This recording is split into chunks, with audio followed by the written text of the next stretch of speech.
son. He would be 63 years old in June, this last June, if he were living. He was born between Bob and Jim.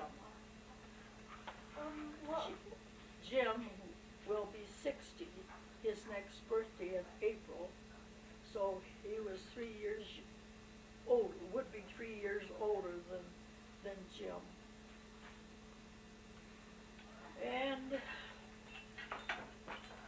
my mama and papa, they are buried in the Catholic cemetery at Nashaway. And I can't remember the dates. I think my mother passed away. She was killed on the highway, on the farm near where they lived. She was bringing cattle across the road, and it was on a curve, and a man driving faster than he should, he missed the curve and hit my mama, and she was killed.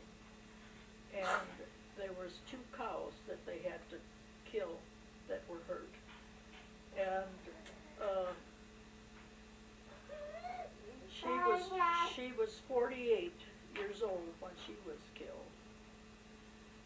And my dad, my papa, he was born in Germany, in Austria. Well, and so was my mother.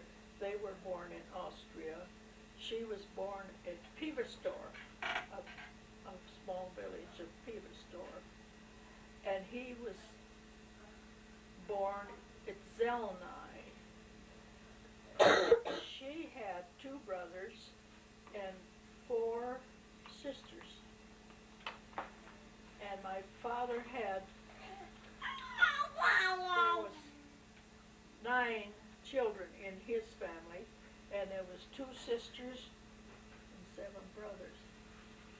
And his father was a forester, and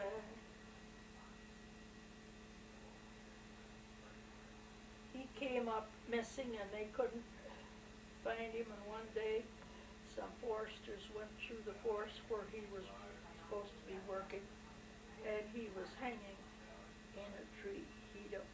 Nobody knows whether he took his life or somebody took his life. And as far as his brothers and sisters, I don't know much about them. I know my one brother, my one uncle, Uncle Joe, came over, and his family was well, he had 3 girls, and they were all teenagers when they came over. And then they had 2 younger children, and they were about 4 and 5 when I remember them. I was about 8 years old when the first time we visited Uncle Joe when he came over. And he farmed by Perry, Iowa. And that's where their family grew up. And he brought my grandma, when they came, he brought my grandma along with them. And she was she was built about like me, short, squatty, fat. And she lived with them about 5 years, and she passed away. And she was 78 when she passed away. And as far as Grandpa Simerson's family, they lived by Nashaway practically all of their lives, and there was 12 children in his family, and he was next to the youngest. And he had a sister that was 11 months younger than he. And the oldest one was Sylvia, was 87 when she passed away, and she passed away in 11th Street, Chautauqua home. And she had cancer and had to have her left arm she passed away in the Chautauqua 11th Street home. And my youngest sister-in-law, she passed away, I think, probably about 8 years ago. And she and her husband lived over by Old Line for a number of years. And then he had Alzheimer's disease and was in the nursing home there. And when he passed away, she moved from one child to another. She had 6 children, and she moved from one child to another. And when she passed away, she was living with her oldest son in Arizona. And but when she passed away, he shipped her body back to Nashua, and her body and Uncle Joe's body, they're buried on the Simerson lot at the Greenwood Cemetery. And the dates of all these, if you need dates, the best way to do is go down to the cemetery and get the dates off of the markers. And that's as near as I can tell you. What were the prices like when you were little? What were the prices like of the things when you were little? You'll have to talk louder than that. What were the prices like when you were little? When I was what? Little. When I was little, we lived in Marathon, Iowa, when I was small. We lived on a farm there 5 years. When we lived at Yale, I started to school there. My brother and we started to school there. And we was 5 years, I was 5, I was 6, and he was 7 when we moved to Marathon. And we lived there 5 years, and then we moved to New Hampton, you see. And from then on, we must more or less move from here to there. But I was 15 years old when we moved to Nashua. The farm at Nashua, when Grandpa Simerson and I lived on the farm by Nashua, it was Depression time, and that was from 33 to 36.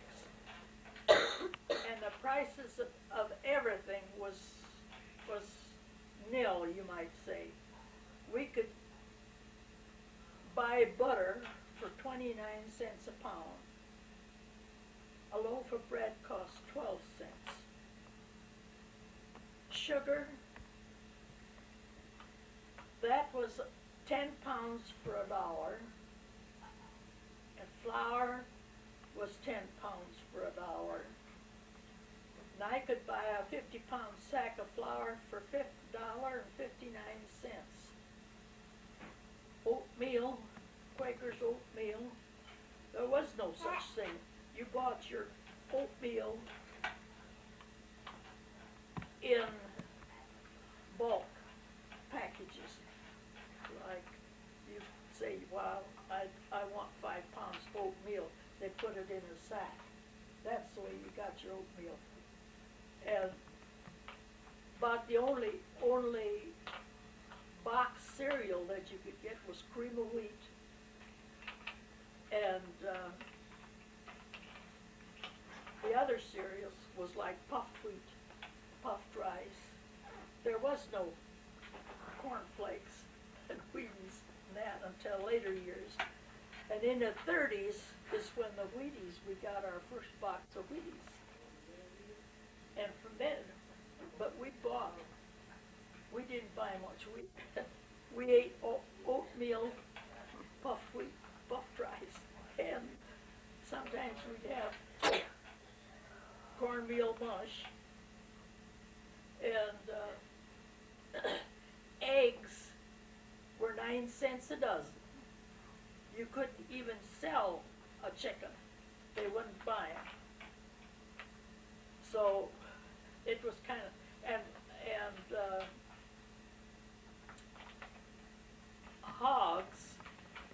sold, we had some great big hogs that were around 400 pounds. We got $2.19 a hundred for those, and you might as well have given them away because you didn't get nothing out of them. You couldn't sell corn, and oats was 11 cents a bushel. So you see, prices was terrible, and we had a great big corn crib. It held 1,000 bushels of corn. We couldn't even sell it to the cattle buyers, and we burned that corn for fuel in our cook stove. And we didn't have to buy coal like some people had to. We had a timber on our farm, and we could cut our own wood for fuel, but we burned that corn for fuel in the cook stove. And that was terrible to see all that good corn go to waste when you couldn't even sell them. It was a disaster.